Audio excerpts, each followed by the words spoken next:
সারা দেশে গণঅভ্যুত্থানে শহীদ পরিবারকে অর্থ সহায়তা দিচ্ছে জুলাই শহীদ স্মৃতি ফাউন্ডেশন। প্রত্যেক পরিবারকে দেয়া হচ্ছে ৫ লাখ টাকার চেক।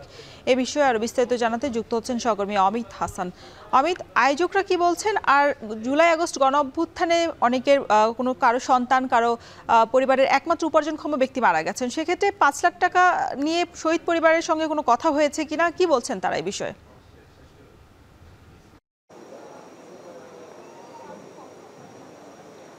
রওশন, শহীদ পরিবারদের মাঝে আজকে জুলাই শহীদ স্মৃতি ফাউন্ডেশনের উদ্যোগে চেক হস্তান্তর কার্যক্রম চলছে এবং সকাল 10টা থেকেই এই কার্যক্রম শুরু হয়েছে এবং এই মুহূর্তে আসলে যে কার্যক্রমটি শহীদ স্মৃতি ফাউন্ডেশন যে রয়েছে সেই ফাউন্ডেশনের সাধারণ সম্পাদক সার্জিস আলম তিনি কিন্তু নিহত কিংবা শহীদ পরিবারের সদস্যদের সাথে দেখা সাক্ষাৎ করছেন এবং তিনি বলছেন যে তাদেরকে প্রথম পর্যায়ে ৫ লাখ টাকার দেয়া হবে চেক এবং তারপর পরে কিন্তু এই কার্যক্রম কিন্তু চলমান থাকবে বলেও তারা আমাদেরকে জানিয়েছেন। এবং আরও একটু জানিয়ে রাখি যে এই সকাল থেকেই যারা শহীদ পরিবারের সদস্য রয়েছেন তারা কিন্তু ইতিমধ্যে এখানে আসছেন এবং এসে শিল্পকলা একাডেমিতে তারা প্রবেশ করছেন এবং বিভিন্ন রেজিস্ট্রেশনের মাধ্যমে তারা কিন্তু আসন গ্রহণ করেছেন এবং কিছুক্ষণ পরে কিন্তু তাদের হাতে চেকটি হস্তান্তর করে দেওয়া হবে। এবং আরেকটু জানিয়ে রাখি যে এখানকার ফাউন্ডেশনের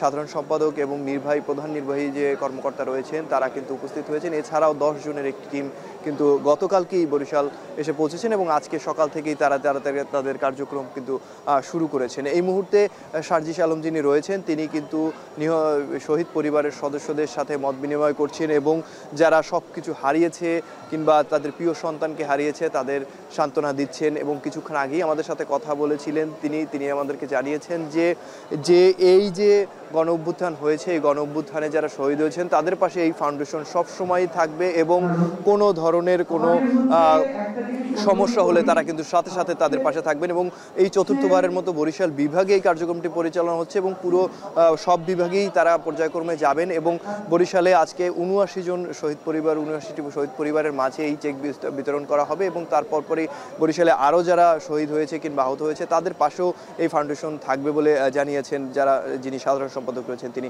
এবং তিনি আরও জানিয়েছেন যে এই যে অভ্যুত্থান হয়েছে এই গণ অভ্যুত্থানে আসলে যে স্বৈরাচারী শাসক কিংবা যারা ফ্যাসিস্ট সরকার ছিল সেই শেখ হাসিনার কিন্তু দ্রুত সময়ের মধ্যে বিচারের কাঠগড়ে আনতে হবে এবং সেই কার্যক্রম যতক্ষণ পর্যন্ত না হবে ততক্ষণ পর্যন্ত কিন্তু তারা মাঠেই থাকবেন বলে জানিয়েছেন এই ফাউন্ডেশনের সাধারণ সম্পাদক সার্জিস আলম। তো বরিশাল থেকে এই ছিল আমার কাছে সর্বশেষ।